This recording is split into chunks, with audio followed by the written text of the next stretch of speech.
Hello friends, myself Rajesh and you are watching Excel Infinity. To watch this video in Hindi, visit our Hindi channel Excel Eternal. The link is available in the description below. So let's get started. In this video, you will learn about financial functions for loan calculation. These functions are useful for anyone who has taken a loan or planning for the same.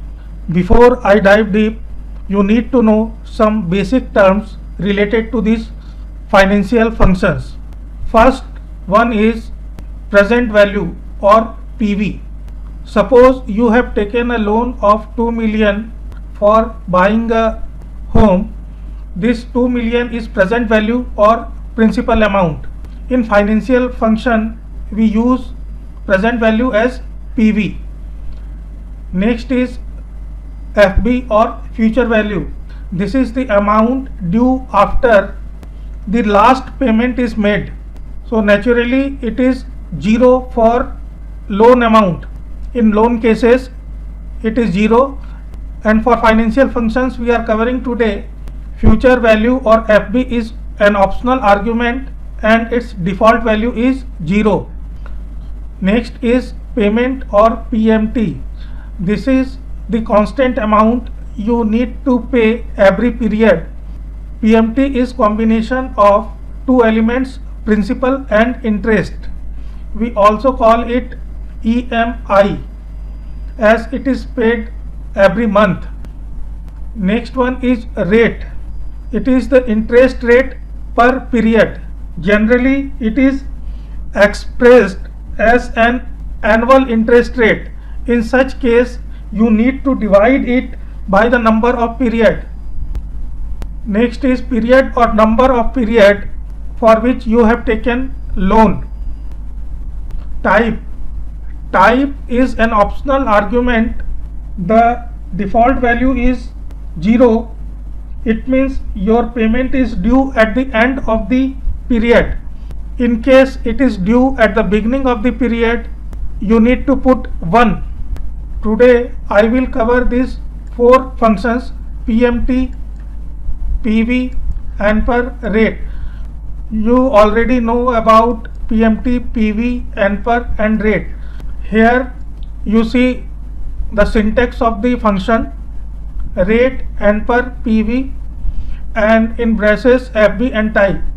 Last 2 are optional arguments and these 3 are mandatory. Similarly, in every function 3 arguments are mandatory and rest 2 or 3 arguments are optional. I have selected these 4 functions because these are intertwined. If you know any of 3, you can get 4th one easily. Syntax for all the functions are same, except in rate you have 1 extra optional argument, guess. You may guess the tentative rate or you ignore it.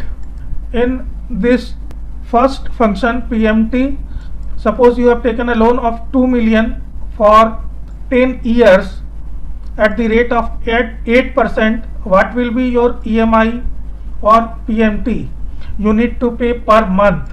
It is 24266.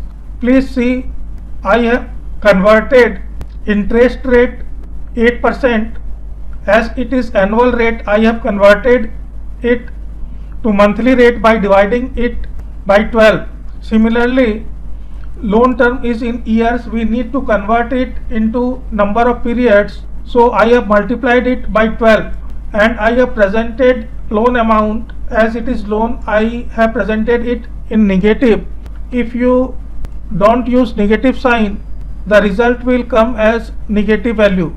Similarly, in next PV or present value, for calculation of present value, if other 3 parameters are available, first 3 arguments are only 1 change, PV has been replaced by PMT. Similarly, we have changed loan term to number of period by multiplying 12 and interest rate by dividing 12. Similarly, ANPR and rate. Please go through it. It is same as I explained PMT and PV. Hope it will help. Thanks.